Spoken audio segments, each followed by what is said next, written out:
Jane, we're in a beautiful church here in Bay St. Louis. Tell us where we are. We are in St. Rose de Lima African American Church here in Bay St. Louis, and it was built in 1926. Tell us a little history behind this church.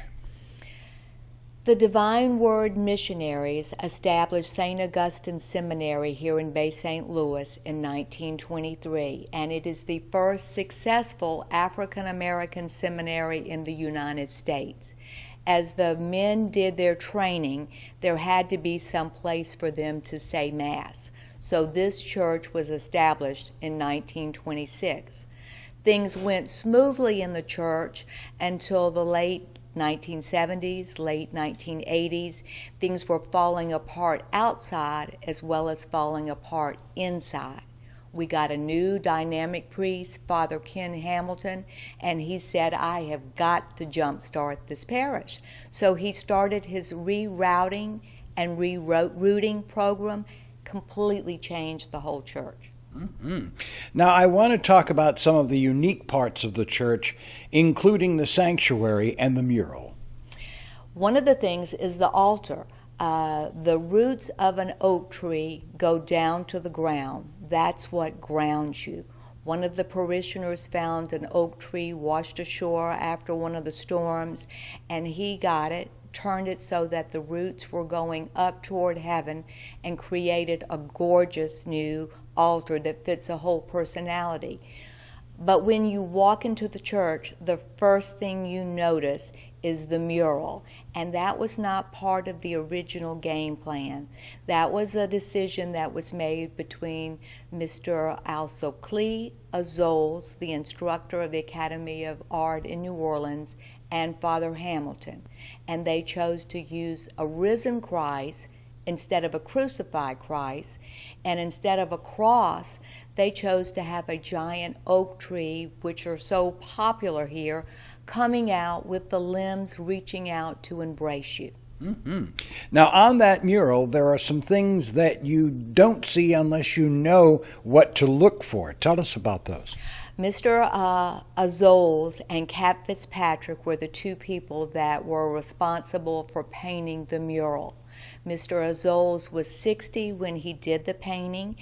He had been married early in his 20s. His wife died, and he chose to paint her as a young woman into the mural. That's not one you're going to see unless you know where it is. If you're Catholic, you don't typically keep a priest long. Father Hamilton was so wonderful in changing the whole personality. He's now in California, but he's painted into the mural. So you have to look carefully to see all the little see everything in it. In it itself.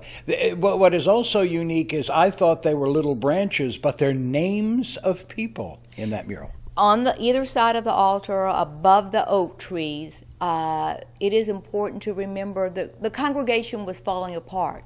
And at the end of the process that he had one of the parishioners come up after a Mass on the first Sunday of the month and tell their story. And at the end of the year, they found out that the Labatts were related to the Favres, who were related to Lozannas, and people forgot to pass on their roots. So now the names of the congregation are painted above the oak tree on either side of the altar so you don't forget your roots. I have to talk about either side of the altar because these beautiful stained glass windows survived every storm that has come through Bay St. Louis. They have. The windows are the original windows from 1926. They were made in Germany.